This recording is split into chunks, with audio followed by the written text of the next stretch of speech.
So in this video, I want to answer the question, why? Why have multiple bases? Why plant all these flags around the world and have this life that is completely spread out?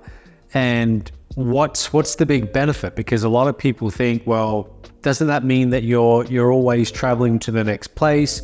Your life, your mind is very spread out. Doesn't it get confusing keeping up with, you got a place in this country, another place in that country.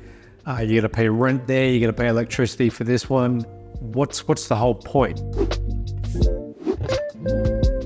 So there's a couple of reasons why you want to do this. Number one is it's simply a hedge. It is a way to diversify risk of living and having your entire life based in one country under one government, just in case something goes wrong. Sometimes things can go wrong politically. Sometimes things can go wrong with your economy.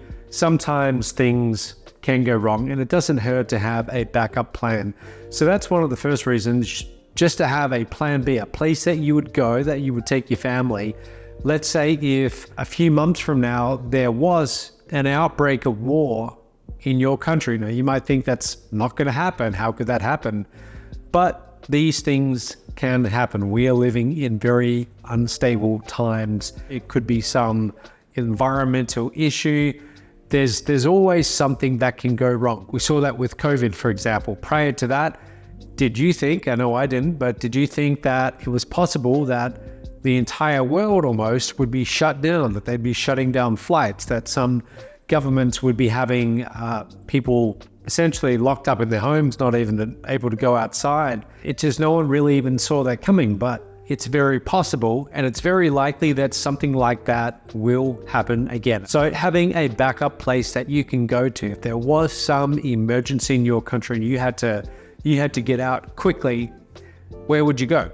So if you have another base, another place where you have some real estate, where you have a personal bank account set up, so you can do banking, you can be okay in that area, and where you know that you could take care of yourself, your family, if you really had to, then it gives you peace of mind. So really having a plan B.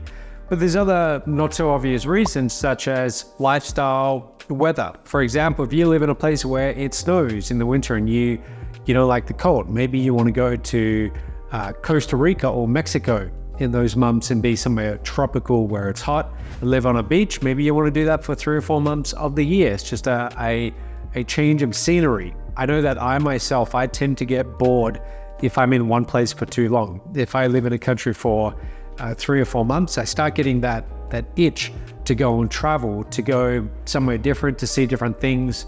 And I always love getting on a plane, even when I'm flying from one side of the world to another, and I might have 2 or 3 back-to-back, 7-hour, 8-hour, 11-hour flights.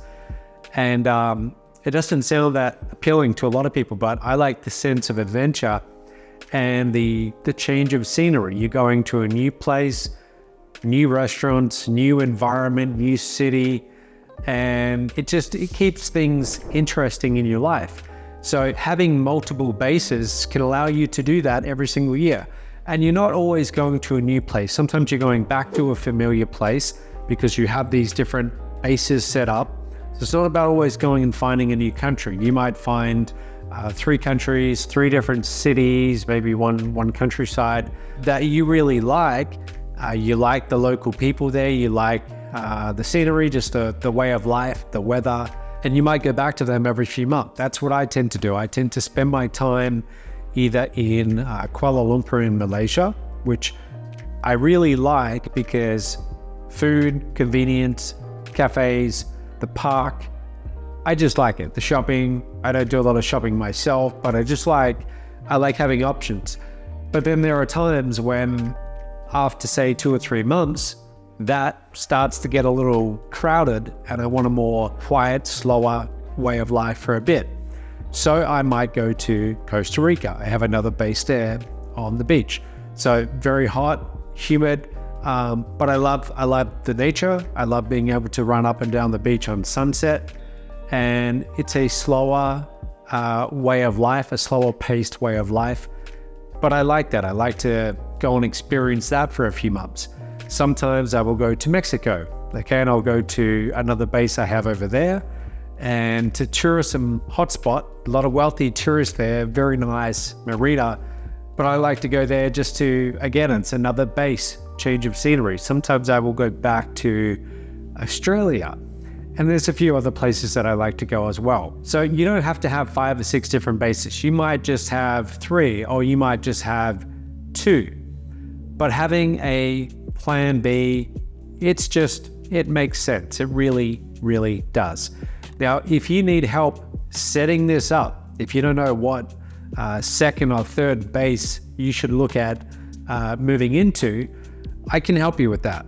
I can help you with that because I can tailor a plan based on what you're looking for. If you tell me what do you want in terms of weather, what do you want in local amenities, do you want the city life, something quieter?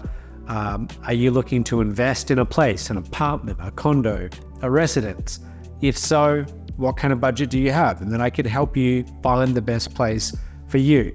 What kind of banking are you looking for? Are you looking to set up a business and run a business there? Are you looking to just have it be a holiday spot where you can go to for 3 or 4 months of the year, and then the rest of the year you can rent it out, put it on Airbnb? So I've done this really for the last 10 to 15 years. I've been traveling, setting up these bases. So I've stayed in a number of different places, and I can help you craft a plan that's unique to you and whatever your specific circumstances are. So if you want to talk to me about that, there should be a link somewhere below. Click that link, fill out the form.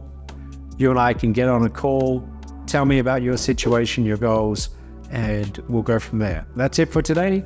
See you tomorrow.